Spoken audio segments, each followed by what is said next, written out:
स्वर्गीय लोकनेते गोपीनाथराव मुंडे यांची आज जयंती आहे। माझ्यासोबत माधव तात्या निर्मळ आहेत। तात्या, आज जयंती साहेबांची, काय आठवणींना उजाळा द्याल? आपल्या सर्वांचे दैवत, महाराष्ट्राचे दैवत स्वर्गीय आदरणीय गोपीनाथरावजी मुंडे साहेबांची आज या ठिकाणी जयंती साजरी होते। महाराष्ट्रभरातून सर्व मुंडे साहेबांवर प्रेम करणारे आणि आपल्या या लोकनेत्या पंकजाताईंवर प्रेम करणारे सर्व महाराष्ट्रभरातून कार्यकर्ते आज गडावर या ठिकाणी उपस्थित झालेले।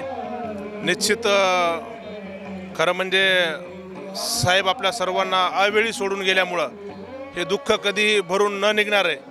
परंतु आपल्या नेत्याची जयंती मोठ्या उत्साहामध्ये साजरी करण्यासाठी सर्व महाराष्ट्रभरातून या ठिकाणी कार्यकर्ते उपस्थित झालेले आहेत। एक सर्वसामान्यातून तयार झालेला नेता, अतिशय प्रतिकूल परिस्थितीमध्ये त्यांनी नेतृत्व तयार केलं आणि बघता बघता त्यांनी महाराष्ट्राचं आणि या देशाचं नेतृत्व केलं। सर्वसामान्याला, दीनदुबळ्यांना, गरिबांना, शोषितांना, पीडितांना घेऊन महाराष्ट्रामध्ये त्यांनी या ठिकाणी राजकारण आणि समाजकारण केलं। अनेक जाती धर्माच्या लोकांना त्यांनी आमदार, खासदार, मंत्री करण्याचं कामसुद्धा या महाराष्ट्रामध्ये आणि या देशामध्ये केलं। खरंच आज साहेबांची फार उणीव या महाराष्ट्राला आणि या देशाला या ठिकाणी जाणवते। अशी एखादी आठवण आहे का जेणेकरून या गडावर आल्याच्या नंतर तुम्हाला नक्की ती साहेबांची आठवण आली? निश्चित अशा अनेक आठवणीत मला त्यांच्या सानिध्यामध्ये कमी काळ घालता आला, परंतु जो वेळ मी त्या ठिकाणी त्यांच्यासोबत घालू शकलो ते माझं मी नशीब समजतो। खूप त्यांच्या बाबतीत सांगायचं झालं तर खूप आठवणी येतं। आपल्या या बीड जिल्ह्यामध्ये त्यांचं काम पहा।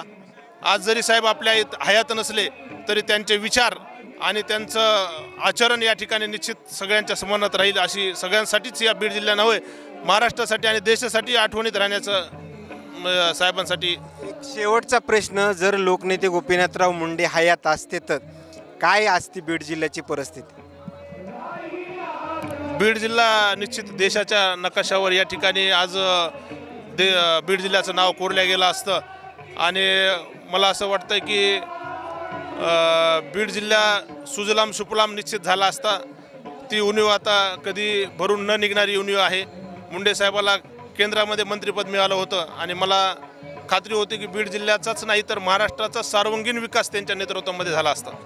धन्यवाद। हे होते माधव तात्या निर्मळ, स्वर्गीय लोकनेते गोपीनाथराव मुंडे यांची जयंती आणि या जयंती दरम्यान ते समाधीस्थळावर नतमस्तक झाल्याच्या नंतर त्यांच्या आलेल्या प्रतिक्रिया, मात्र आणखीन काही नवीन अपडेट्स मिळतील का हेही पाहणं तेवढंच महत्त्वाचं ठरणार आहे। कॅमेरामॅनसोबत सूरज मीडिया, बीड, गोपीनाथगड।